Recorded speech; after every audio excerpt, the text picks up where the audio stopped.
So in this video, I'm going to be speaking about the 5 key things that I would do if I had a £30,000 budget that I was going to use to invest in my first investment property.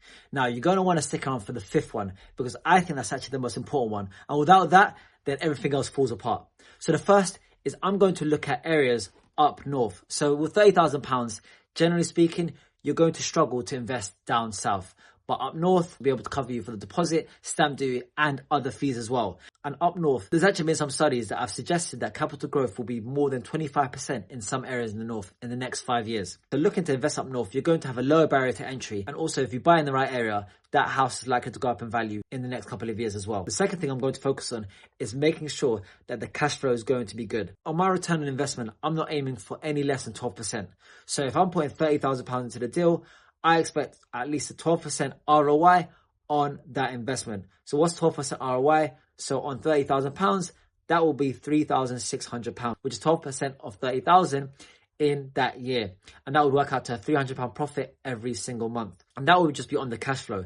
And as long as I buy in the right area and the capital growth is working as well, then I'm going to benefit from both the capital growth and the cash flow as well. And there's a lot of areas in the north where you can actually get good cash flow and see good capital growth as well. So areas around Leeds, areas up north around Newcastle, Sunderland, good cash flowing areas in Middlesbrough as well. With a £30,000 budget, you can definitely invest in those areas. The third thing that I'm going to look for is what is tenant demand like in those areas that I'm looking for. So tenant demand is so important. If there's no one looking to rent your property, then you risk your property being void for a long period of time. So I'm going to check spare room.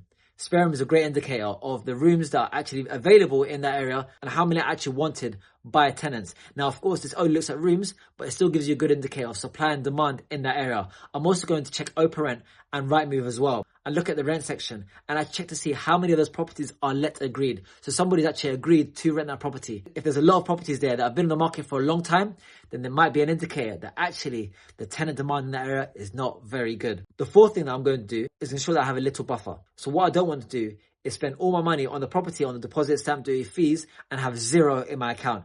You want to have a little bit of money for repairs and anything like that when you take on the property. There's going to be maintenance bits and things like that that occur.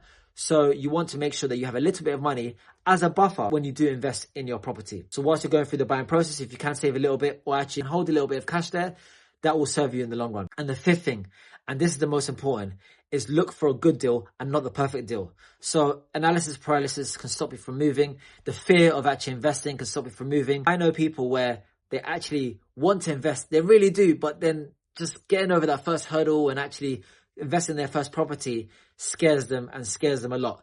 And the thing is this, is that as long as you use the right investment vehicle to invest in your property and you invest in a decent property in a good location, then you're going to be okay in the long term. As long as you're looking at property as a long-term strategy, then you're going to be fine. So at some point, you just have to take action. Don't just be sitting there analyzing, watching YouTube videos, this one and others, and keep watching again and again and again without taking any action. Because buying your first investment property, it's not just the money that you'll make from it. It's actually the knowledge and everything that you'll be able to gain from it as well. So those are my 5 key things that I would do if I had a £30,000 budget and I was looking to invest in my first investment property. So if you enjoyed this video, do give it a like, and you found value from this video or any other video on this channel, then do subscribe as well. And until next time, happy investing.